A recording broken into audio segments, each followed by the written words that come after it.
I did not grow up in a Christian home. We didn't really go to church, just, held certain Catholic traditions. I had an overall good childhood from what I can remember. I can't complain about my childhood. It wasn't until middle school when things got tough, real tough. So I did have both parents in the home, but I only really had one, my mother. So my dad was an abusive alcoholic, and my mom wouldn't leave him out of fear.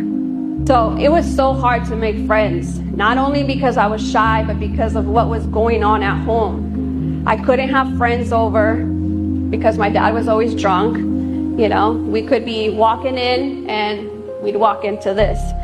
Yelling and fighting was the normal in the home, and I would just be tucked away always in my room or just put headphones on. I didn't want to hear it. But like I said, it was normal. He was in and out of jail for domestic violence. He would say hurtful things to me, but thank the Lord he never touched me physically, but he would say it was verbal abuse. But for my mom, he would, lay hands on her. I remember one day my mom yelling, and I come out and she goes, "Ariana, call the cops." Oh, she started yelling, but she said, "Call the cops.